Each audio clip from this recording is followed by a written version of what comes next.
Buen día con todos. Bueno, le doy la bienvenida. Tenemos una visita desde México. Llegaste el jueves, ¿verdad? Esta semana yo me levanto siempre temprano en la mañana para tener un tiempo de oración por la gente de la iglesia. Y estaba orando por Marlon, que me había contado que llegaba su novia desde México. Se queda un mes, así que bienvenida.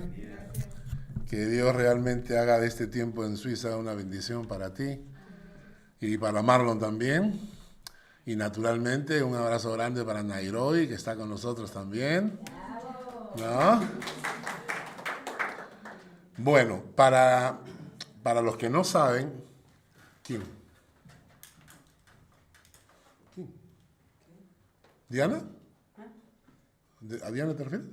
No, sí, Diana es recontra vieja con nosotros. Bueno, tenemos, para los que no saben,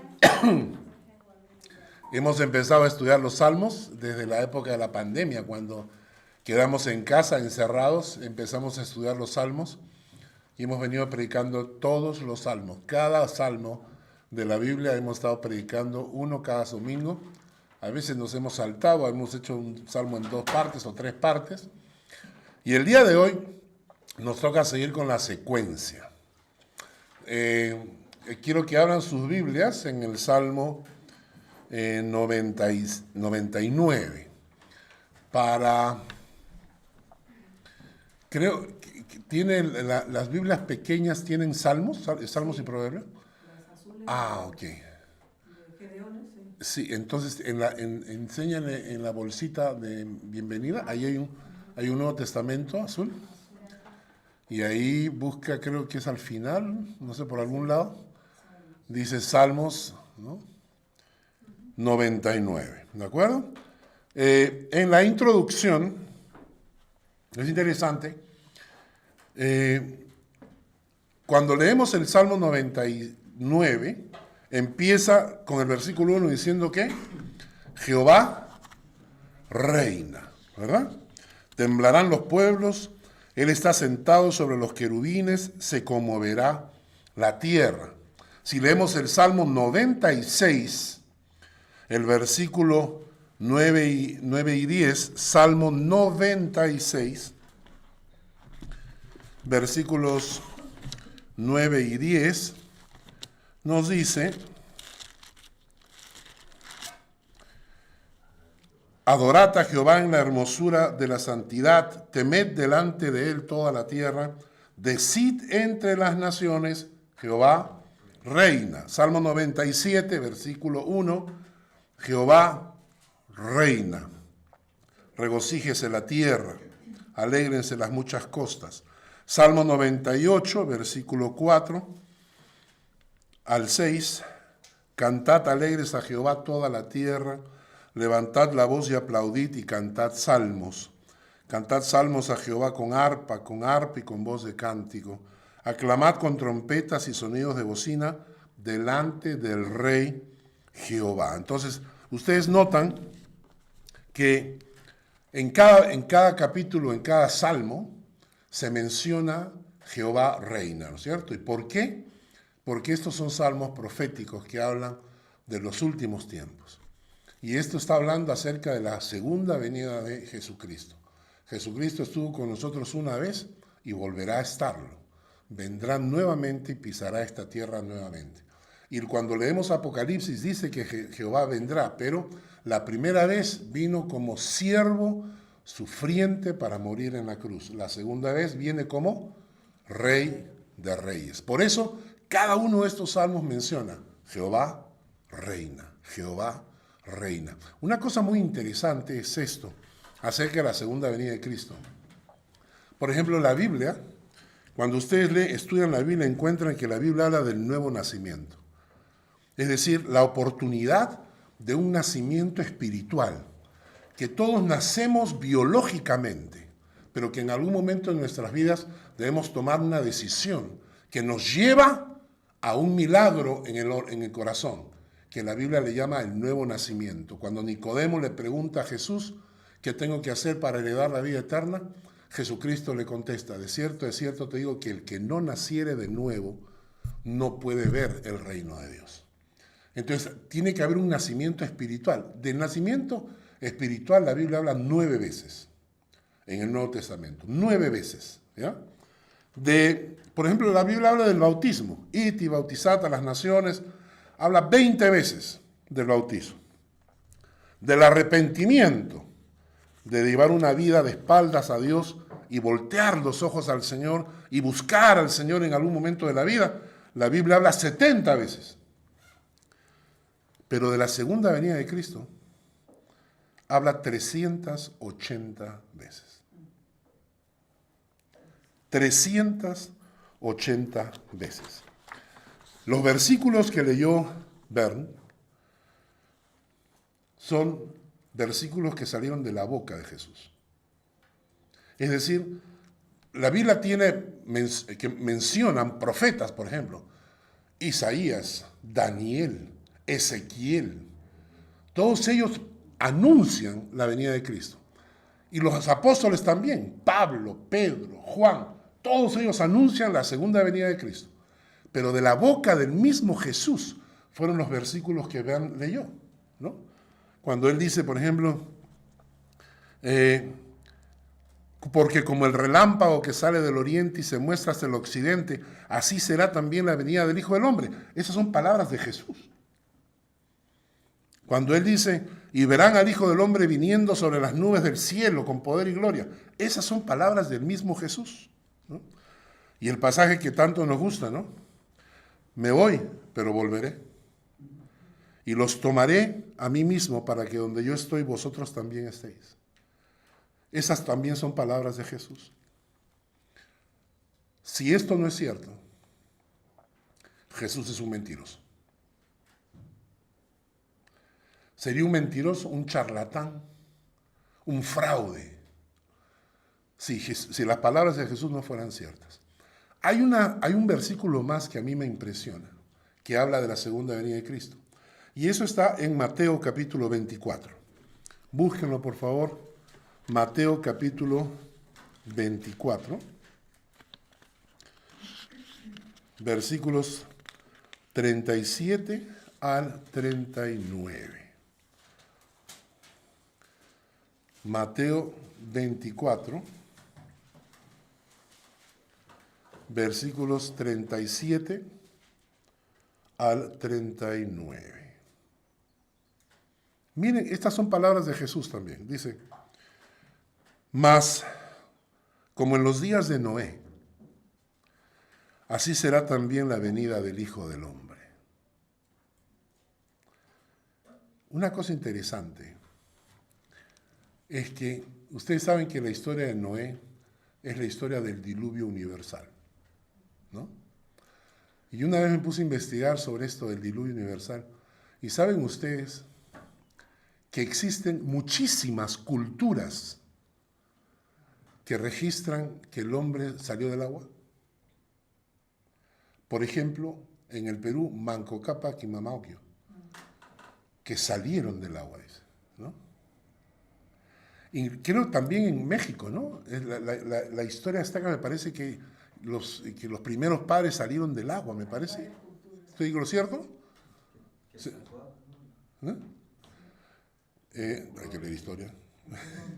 Pero hay otras culturas donde dicen que en un barco llegó y de ahí salieron, ¿no? ¿En Colombia? En Colombia está la leyenda de Bochica, que abre la montaña para crear una gran cascada y desocupa el agua que en este momento cubre Bogotá, que es donde está la ciudad. Yeah. Rompe la montaña para crear el salto al terreno. Mira, entonces, acá el texto Jesús dice, ¿no? Mas, como en los días de Noé, así será también la venida del Hijo del Hombre. Y tomen nota de lo que Jesús dice, porque como en los días antes del diluvio, estaban comiendo, bebiendo, casándose y dándose casamiento, hasta el día en que Noé entró en el arca. No entendieron hasta que vino el diluvio y los llevó a todos. Así será también la venida del Hijo del Hombre. Jesús nuevamente nos habla acerca de la venida del Hijo del Hombre, pero la historia es interesante, el contexto, ¿no?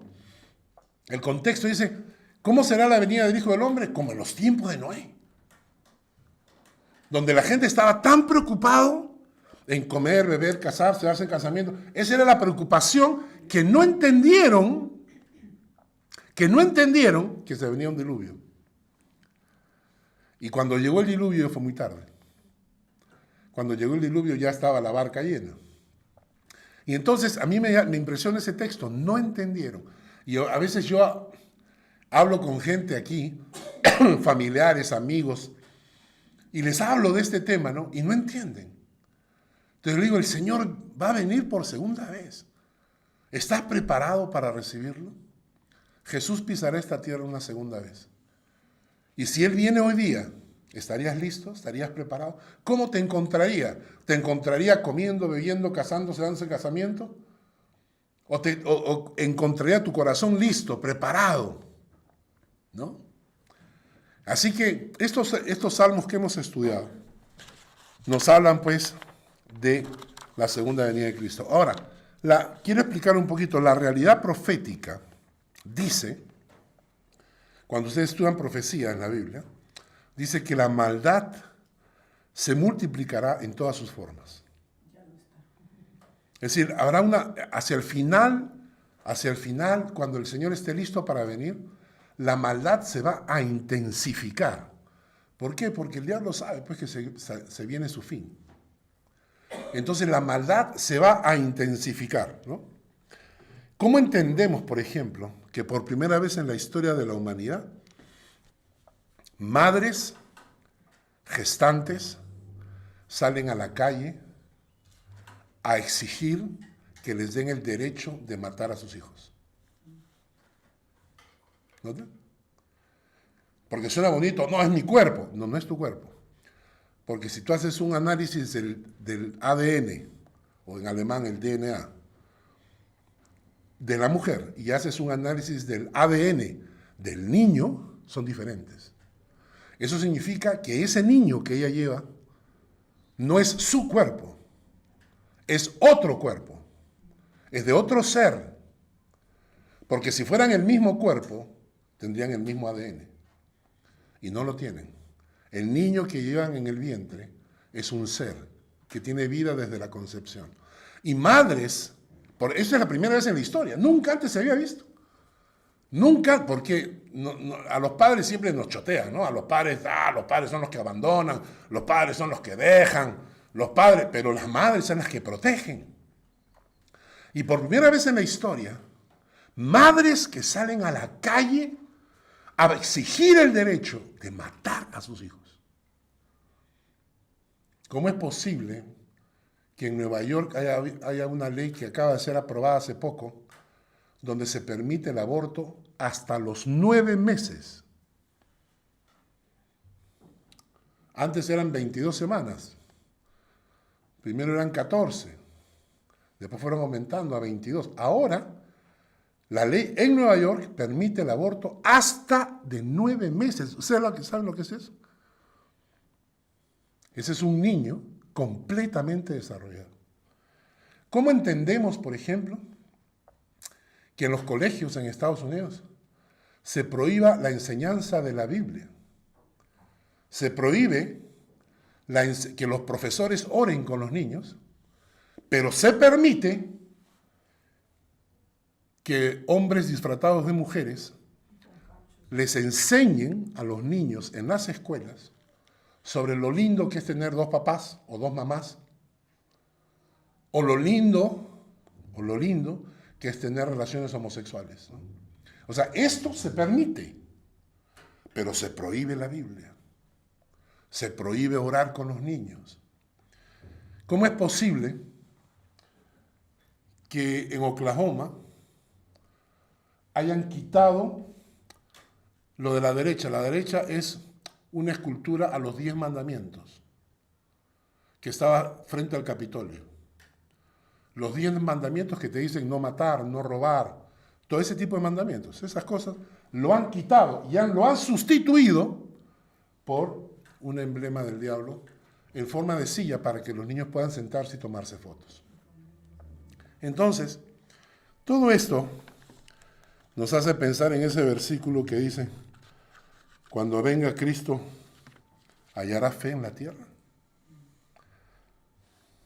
Interesante, ¿no? Jesús hace esta pregunta, dice, y cuando venga el Señor, ¿hallará fe en la tierra? Parece como que la fe se va agotando, ¿no?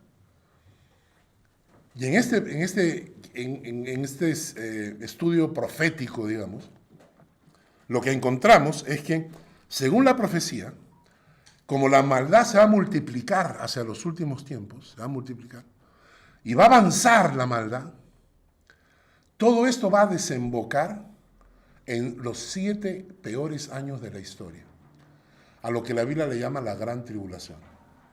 Es decir, toda esta etapa, todo este proceso, antes de que Jesucristo venga, va a desembocar en 7 años de tribulación. Miren en Mateo capítulo 24, Mateo capítulo 24,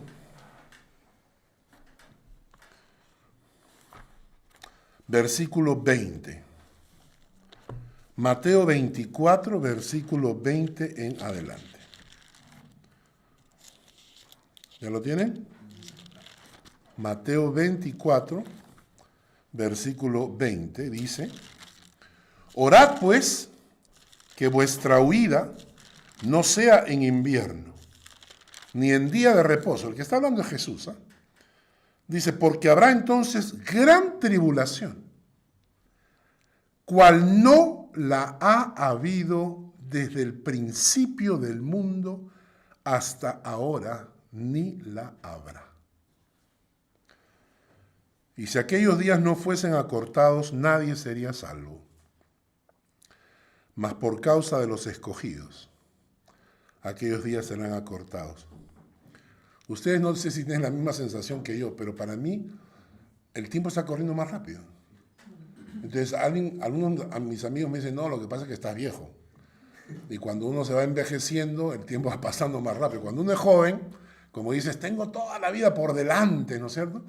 Pero la verdad es que yo tengo una sensación media rara, porque yo termino el domingo de predicar y cuando me doy la vuelta, ya estoy acá para predicar otra vez. Ya se me pasó una semana, ¿no? Y el tiempo va corriendo, ¿no? Y cuando vas de vacaciones es peor todavía, ¿no es cierto? Cuando vas de vacaciones es peor todavía, el tiempo es más rápido, ¿no? ¿No es cierto? Y entonces, hay un marido, bueno, no voy a contar el chiste, ¿no? Entonces, dicen que la Biblia nos enseña que el tiempo se va a ir acortando porque se va acercando estos 7 años de la gran tribulación. Y noten las palabras de Jesús, dice, cual no la ha habido desde el principio del mundo. Es decir, el mundo va a desembocar en eso. El salvajismo en el que estamos viviendo ahora va a desembocar en eso. Han creado una serie de conceptos e ideas que son lo más absurdas y que va a terminar poniendo al mundo de cabeza. Hoy en día con las nuevas leyes trans, nosotros todos conocemos lo que es una persona transexual, ¿no? O sea, una persona hombre que se siente mujer o una mujer que se siente hombre, eso lo hemos conocido hace mucho tiempo. Pero ahora con las nuevas leyes hay de todo. Saben ustedes que hay los transanimales, ¿no? Gente que se cree un gato, de verdad. Gente que se cree una mariposa. Hay gente que se cree planta. Son los transplantas, ¿no? Es uno que se cree clavel. Ah, esa es la nueva, la nueva. ¿Cómo es? ¿Cuál es el nombre exacto? Transcapacidad le llaman. Son transcapacidad. Una persona llama a una radio y dice a la gente, ¿cómo es posible que ustedes no evolucionen? Estamos evolucionando. Yo, por ejemplo, soy sordomudo. Y el hombre está hablando con él. Dice, ¿tú eres sordomudo? Sí, claro. Y dice, ¿cómo me escuchas? No, porque he dejado mi transcapacidad para poder hablar contigo. O sea, es una locura, es esto. Es un absurdo. ¿No? Hay personas de color que se dicen blancas. Hay personas blancas que se creen negras, ¿no? Lo que yo siempre digo, yo soy un flaco en el cuerpo de un gordo, encerrado en el cuerpo de un gordo, pero en el fondo soy flaco. Esa locura que está ocurriendo en el mundo va a desembocar en un mundo de cabeza. Y dice la Biblia que son 7 años de gran tribulación. Ahora, al final de esos 7 años vendrá Cristo, por segunda vez, para implantar nuevamente el orden y reinar en esta tierra. Pero hay una cosa interesante. Acompáñeme a Apocalipsis capítulo 3, versículo 8. Apocalipsis capítulo 3, versículo 8 al 10.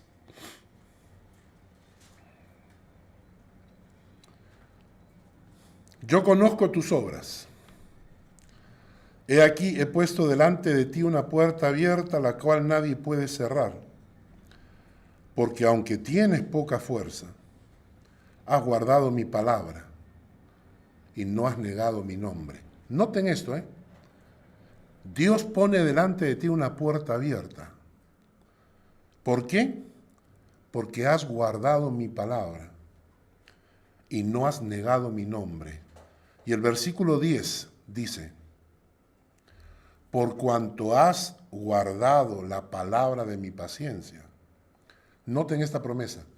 Yo también te guardaré de la hora de la prueba que ha de venir sobre el mundo entero para probar a los que moran sobre la tierra. ¿Qué tal? ¿Bien o no? Entonces, ¿qué dice la Biblia? Dice que viene, o sea, va a desembocar todo en esta gran tribulación de 7 años. Y Cristo viene al final. Pero también promete que aquellos que han guardado la palabra, aquellos que no han negado, dice acá, que no han negado su nombre, aquellas personas, Dios, Jesucristo mismo las va a guardar para que no pasen por esa tribulación. Y eso la Biblia le llama el arrebatamiento de la iglesia.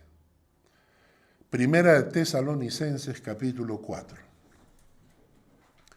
Primera de Tesalonicenses, el capítulo 4. Versículos 16 al 18. Porque el Señor mismo, con voz de mando y con voz de arcángel y con trompeta de Dios, descenderá del cielo. Y los muertos en Cristo resucitarán primero.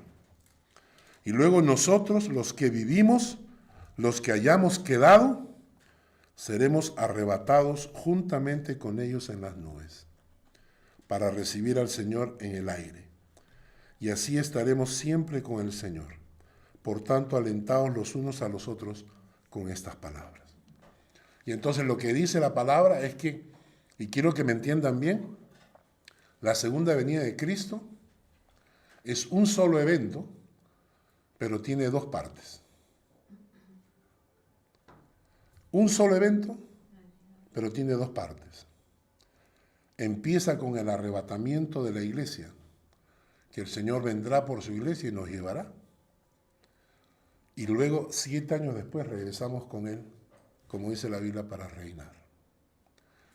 Ese arrebatamiento de la iglesia ocurrirá, y me imagino que cuando ocurra, de todo se dirán en los periódicos. Han sido abducidos por los extraterrestres, los ovnis han secuestrado parte de la humanidad. ¿Y qué cosa más inventarán? Se han escondido en las montañas, han escapado, ¿no es cierto? Cualquier cosa dirán. Pero entonces Dios, para proteger a su iglesia de esos 7 años, de esa tribulación que dice en Apocalipsis, ¿no? Por cuanto has guardado la palabra de mi paciencia, yo te guardaré de la hora de la prueba que ha de venir sobre el mundo entero. Yo soy pretribulacionista. ¿Qué quiere decir eso? Que el Señor vendrá por su iglesia antes de la gran tribulación. ¿Entendimos la figura de la segunda venida de Cristo? Y por eso es que la Biblia menciona cada rato eso. Ahora, interesante es lo siguiente. La primera parte es silenciosa. Dice, como ladrón en la noche, en un abrir y cerrar de ojos. Ya fue.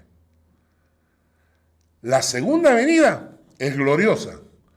Todo ojo le verá, como el relámpago que sale de oriente hasta el occidente, verán al Hijo del Hombre venir en las nubes. La primera parte es silenciosa, la segunda parte es en gloria. Un versículo que quiero que leamos juntos. Lucas, capítulo 21.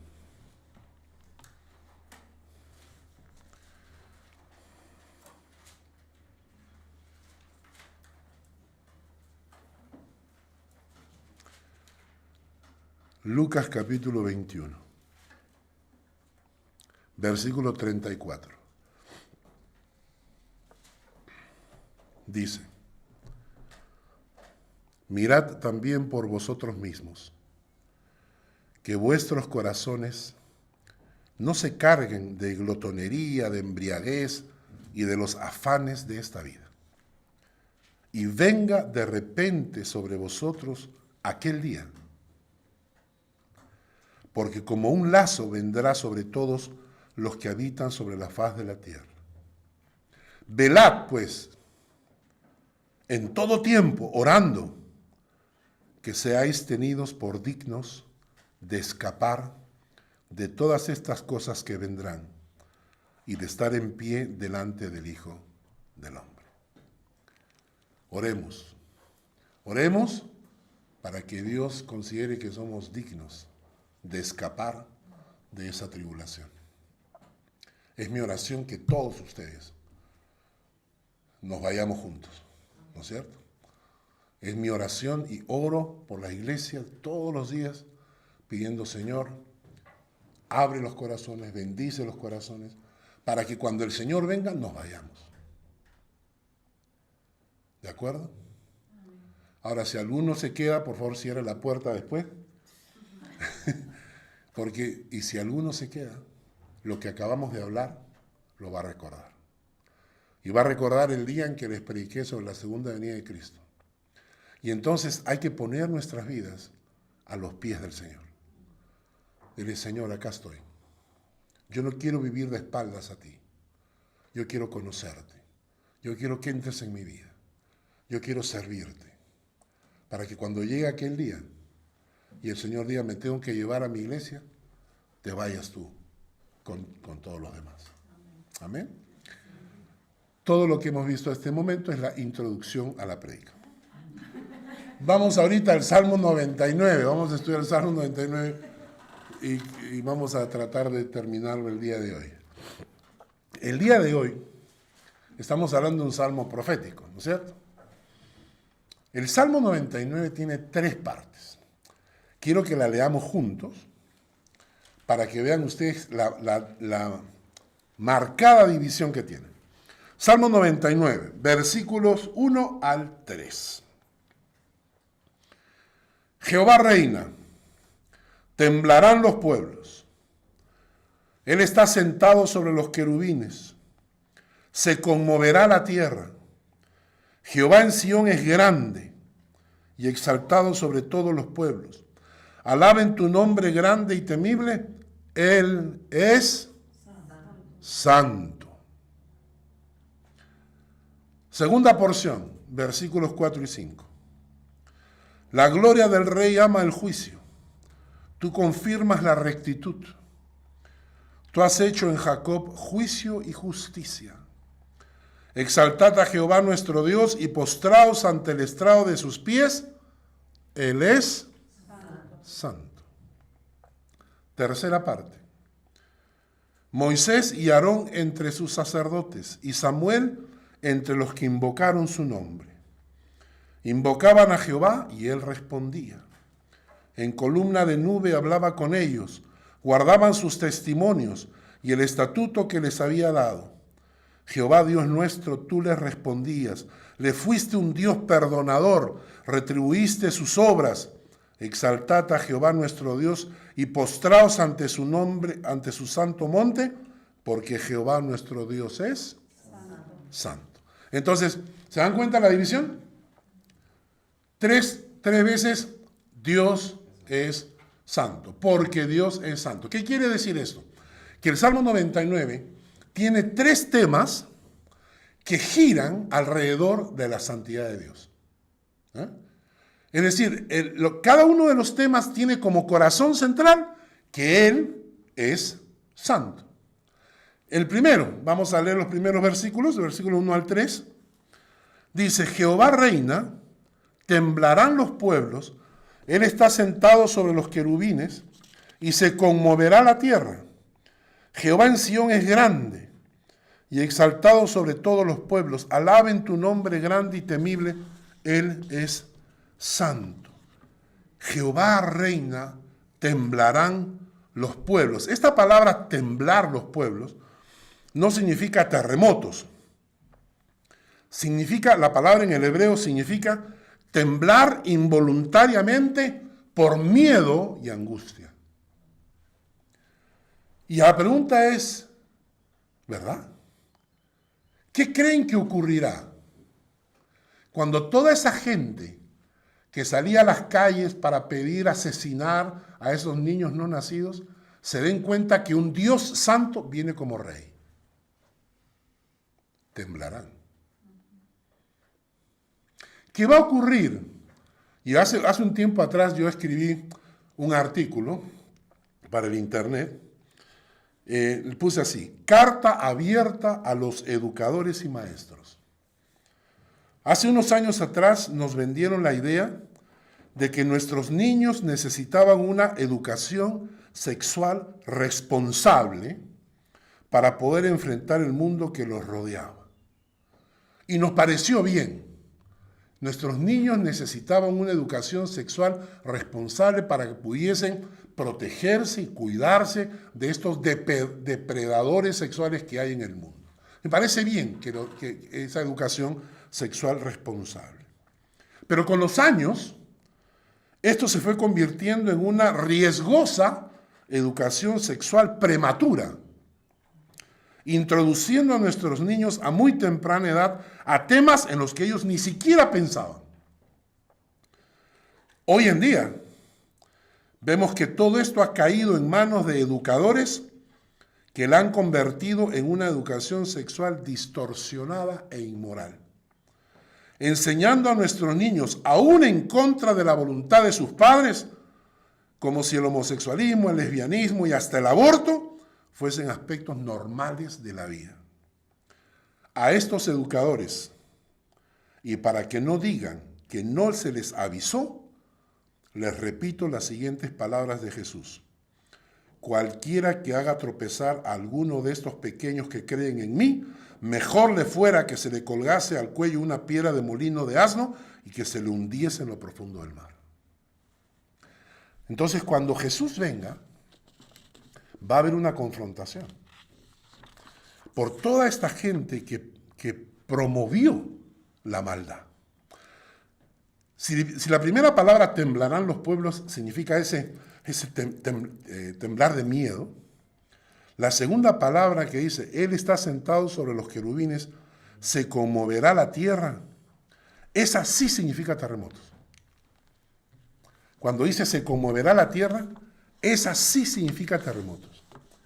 Porque la Biblia dice que en los últimos tiempos la maldad del hombre, inclusive la naturaleza, gime por venganza. Y la naturaleza, cuando la naturaleza se pone en pie, y un maremoto, y unos huracanes, y unos tornados, y terremotos, la Biblia dice que eso acompañará. Eso acompañará cuando el Señor Santo regrese y se manifieste. Entonces, el primer punto del Salmo que acabamos de estudiar, de los versículos 2 al 3, la santidad de Dios, cuando llegue, traerá conmoción a este mundo. El Salmo 99, versículos 1 al 3. Segunda parte, Salmo 99, versículos 4 al 5. Esta parte también es súper interesante. Vamos a leer versículos 4 al 5. La gloria del Rey ama al juicio. Tú confirmas la rectitud. Tú has hecho en Jacob juicio y justicia. Exaltad a Jehová nuestro Dios y postraos ante el estrado de sus pies. Él es santo. Este es interesante porque el segundo tema que va alrededor de la santidad es juicio, justicia, rectitud. ¿Y saben por qué? Porque para muchos de nosotros, que venimos de un trasfondo religioso a veces, nos enseñaron de niños quién era un santo. La santidad era una cosa mística, ¿no? La santidad era estos que se encerraban en conventos, ¿no? En claustros, ¿no? O esas personas que vivían, pues, en el fondo, solitos. O sea, la santidad, para muchos de nosotros, era una cuestión absolutamente mística e inalcanzable. Para ser santo había que hacer voto de silencio. Vivías toda tu vida sin hablar. ¿Ah? Hacían voto de castidad, hacían voto de pobreza. Entonces, para nosotros ese concepto de santidad que tenemos en la cabeza es un concepto místico inalcanzable. Pero eso no es lo que la Biblia presenta como santidad. Lo que la Biblia presenta como santidad son cosas muy prácticas. Justicia, rectitud, integridad. Eso es santidad. Creo que les conté la historia hace un tiempo atrás de un hombre que estaba en un hotel, pidió una pizza y cuando llegó la pizza, abrió la pizza y encontró que en lugar de pizza había dinero. El hombre, desde niño le enseñaron a ser honrado. Entonces, llama a la pizzería y le dicen, me han traído una caja equivocada. En lugar de traerme una pizza, me han traído una caja con dinero. Así que voy para allá para devolverla. ¿Qué había pasado? El dueño de la pizzería, y debido a los continuos robos, había guardado toda la venta en una caja de pizza para que si venían ladrones no encontraran plata en la caja, en la caja registradora. Y entonces tenía la caja de la pizza con el dinero ahí para llevarla al banco después. Entonces, pero el distribuidor, el repartidor, había agarrado esa caja pensando que ahí estaba la pizza y se la había llevado a este hombre. Cuando regresó, el hombre viene a la pizzería para entregar el dinero. Está ahí el dueño del local y dice, usted es una persona honesta, honrada. Por favor, vamos a tomarnos una foto porque quiero poner una foto de nosotros en mi página web de la pizzería para que la gente sepa que hay gente como usted todavía, ¿no? Y el hombre, no. ¿Cómo que no? Por favor, yo quiero que todo el mundo conozca que usted es una persona que me devolvió el dinero.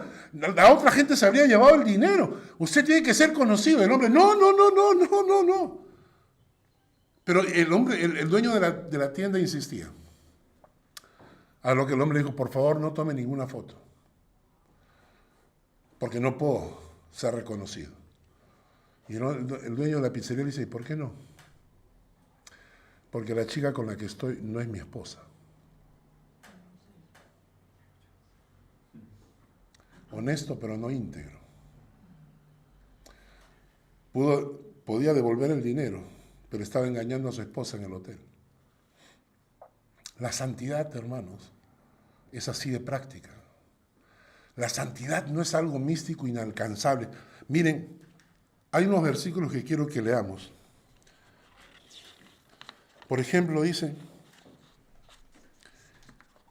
hay que alejarse de todo lo que es un peligro. Si ustedes leen 1 Corintios 6:18, dice, por ejemplo, huid de la fornicación.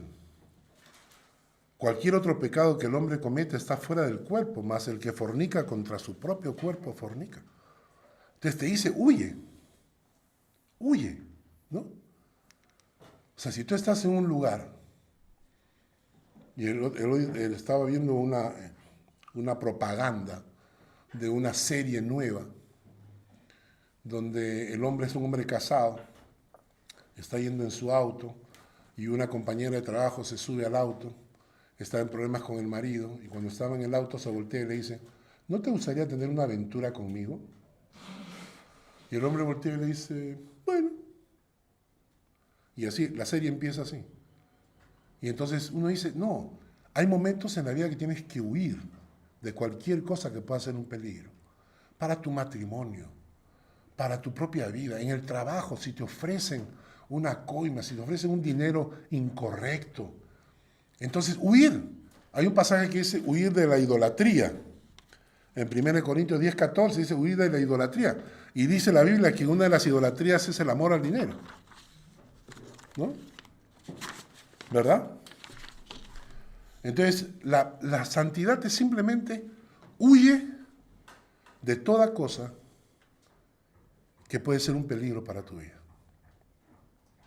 En segundo lugar, obedece la enseñanza bíblica en forma sincera y no selectiva. Yo sé que el tiempo se nos acorta, pero la historia está en 1 Samuel 15. Solamente se las voy a contar, ¿no? Para no perder tiempo. Ahí tienen el texto si quieren apuntarlo. 1 Samuel 15. Saúl ha sido elegido rey. Durante la travesía del pueblo de Israel durante el desierto, ¿no? El pueblo de Israel había sido perseguido por los amalecitas. Eran una tribu de cobardes porque ellos siempre atacaban por la retaguardia. Nunca atacaban por delante donde estaban los hombres que iban delante. Atacaban por atrás donde estaban los ancianos, las mujeres y los niños. Atacaban por atrás y luego se iban. Y entonces un día Dios les dijo, cuando entren a la tierra prometida, van a ir a donde los amalecitas y los desaparecen, decía Dios, ¿no? Entonces llega Saúl, lo ponen como rey, y el profeta Samuel le dice Dios que vayas contra los amalecitas, luches con ellos y barres a los amalecitas. Pero una cosa importante, no te quedas con nada. No vas a tomar botín de nada, ¿ya? Todo se va. No quiero que traigas nada porque todo lo que ellos tienen está contaminado. Saúl fue. Obviamente Dios iba con él. Venció. Pero ¿y qué pasó? Cuando llega el profeta Samuel, le dice Saúl, sí, Samuel, acá estamos victoriosos, hemos ganado, victoria para Dios en los cielos. Y Samuel le dice a Saúl, ¿qué es ese ruido de animales que escucho? ¿Qué es ese ruido de animales que escucho? ¿No te dijo Dios que no debías traer nada? Y la respuesta de Saúl es, tu pueblo, no era pueblo de Saúl, era pueblo de Samuel.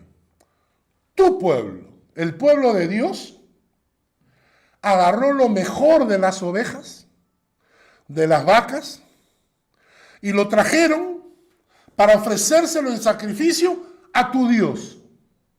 Pobrecito Saúl, imagínate, inocente de todo. Y eso se llama obediencia selectiva, donde obedeces lo que te gusta y desobedeces lo que no te gusta. La santidad es obedecer al Señor. Y no estar escogiendo qué obedezco para bien y qué obedezco para mal. La obediencia selectiva es cuando digo, sí, esto me gusta, esto hay que obedecer, pero esto no. Siempre repito el mismo texto toda la vida, ¿no? Cuando habla de que la relación entre esposo y esposa, ¿no? Hay un texto que dice que la esposa debe estar respetando, sujetándose a su esposo, y los maridos, ya ves, ahí dice, ¿no? Pero se olvidan de la primera parte, ama a tu esposa como Cristo amó a la iglesia. Entonces, esto, por ejemplo, muestra lo que hacemos. Entonces, santidad, ¿qué cosa es? Señor, yo quiero obedecerte de verdad. Sinceramente quiero obedecerte. Sinceramente quiero obedecerte. Y no voy a estar escogiendo si obedezco solo lo que me interesa y lo que me gusta, y desobedezco lo que no te gusta. Y por último, un texto más, Santiago 4:17. Santidad. Santidad. Santiago 4:17 dice, al que sabe hacer lo bueno y no lo hace, le es pecado. Entonces, en primer lugar, la santidad práctica, aléjate de todo lo que puede ser una tentación, un problema. La segunda cosa, obediencia sincera, real y no selectiva. Y la tercera cosa es interesante. Santidad significa ser proactivo para la bondad. ¿Qué significa proactivo para la bondad?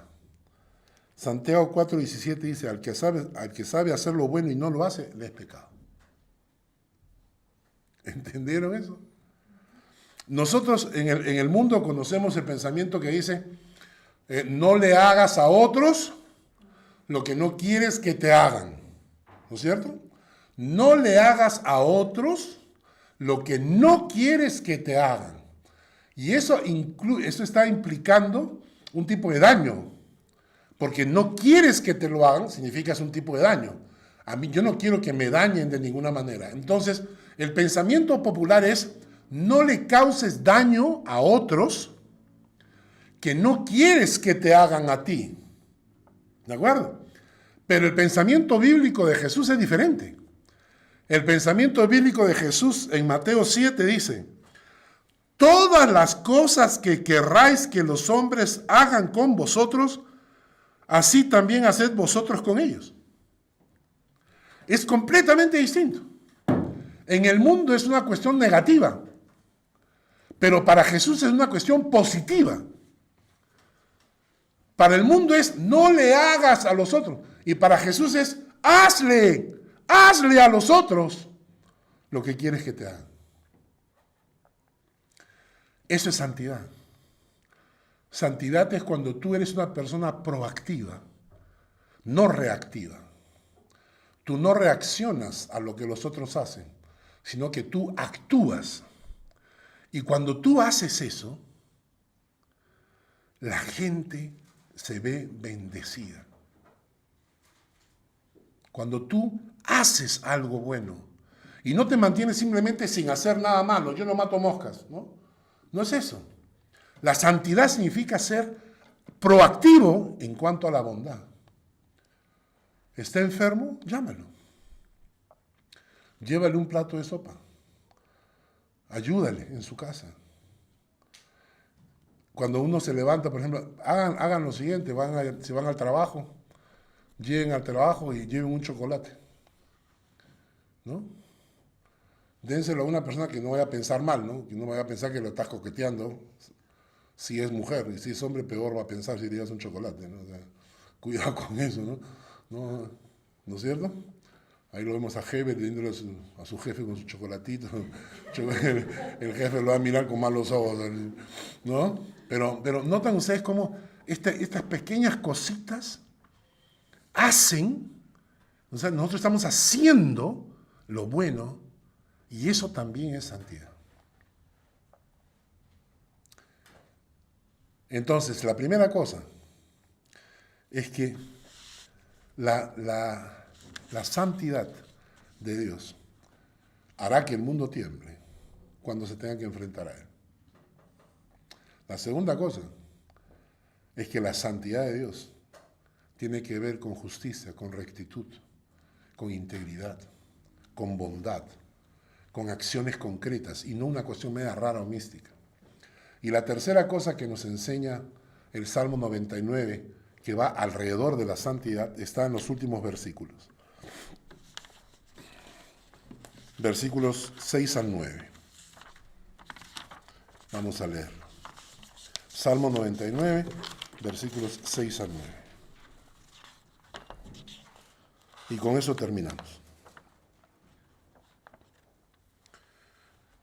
Moisés y Aarón entre sus sacerdotes, y Samuel entre los que invocaron su nombre. Invocaban a Jehová y él les respondía. En columna de nube hablaba con ellos, guardaban sus testimonios y el estatuto que les había dado. Jehová Dios nuestro, tú les respondías, les fuiste un Dios perdonador y retribuidor de sus obras.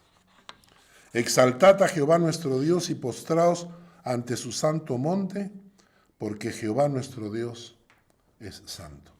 Y la tercera verdad que nos enseña el Salmo 99 es que si tú persigues la santidad de Dios y tú persigues a Dios, Dios responde. Noten acá que dice, Moisés, Aarón y Samuel invocaron su nombre. Invocaban a Jehová, ¿y qué hacía Dios? Dios les respondía.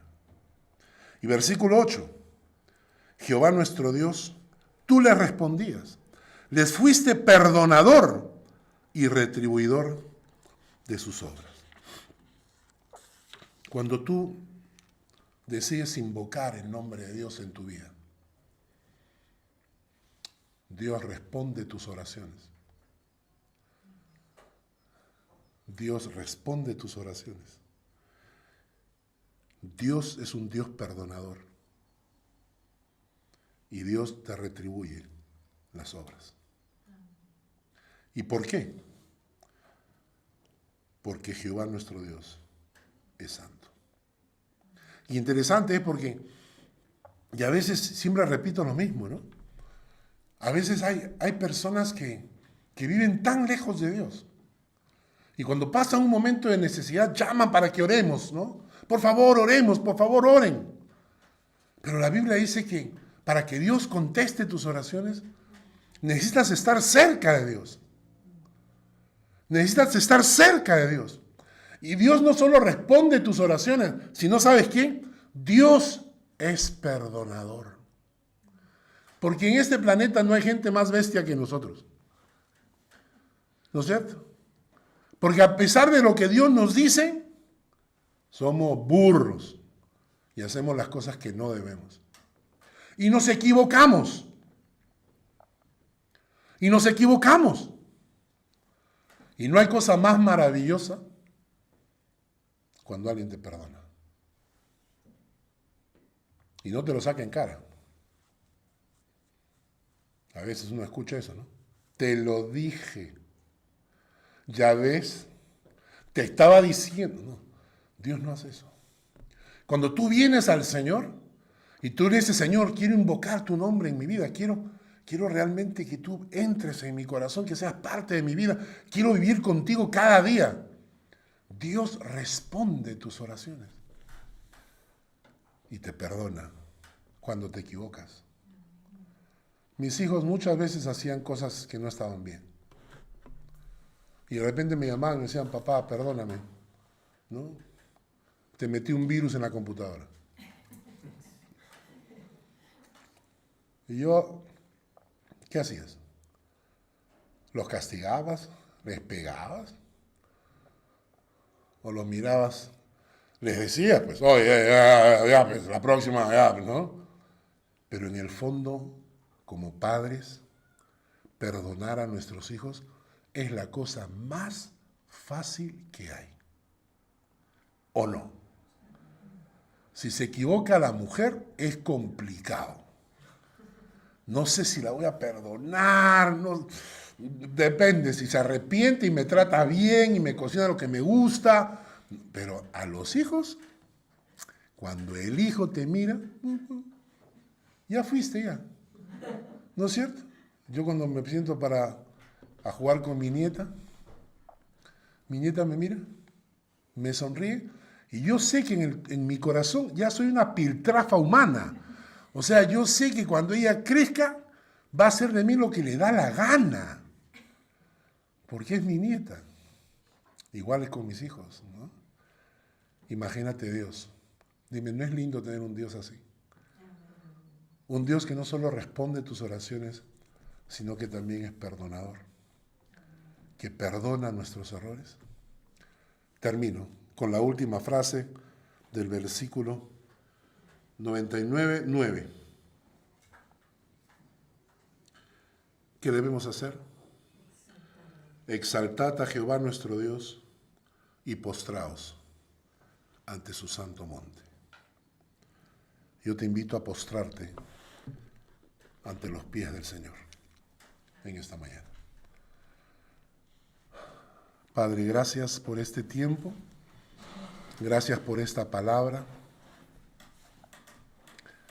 Queremos venir a postrarnos delante de ti, porque te necesitamos. Porque necesitamos que escuches nuestras oraciones, necesitamos que perdones nuestros errores y nos des la oportunidad de volver a levantarnos. Esa es la palabra. Levántanos, Señor. Perdónanos y levántanos. Padre, oramos por nuestros amigos y familiares que tendrán que enfrentar la santidad cuando vengas, porque no quieren caminar cerca de ti, porque viven de espaldas a ti. Te pedimos por ellos que tengas misericordia de ellos, que abras su corazón para que encuentren su camino hacia ti. Te pedimos, Señor, vivir una vida en santidad práctica, continua, diaria, que hagamos todo lo que esté a nuestro alcance para no desagradarte, para honrarte, para obedecer tu palabra, no en forma selectiva, sino en forma sincera. Enséñanos a ser proactivos con la bondad. Enséñanos a hacer lo bueno. Y por último, Señor, toma nuestras vidas y haz de nosotros hombres y mujeres que te sirvan y que te honren. Gracias en el nombre de Jesús. Amén.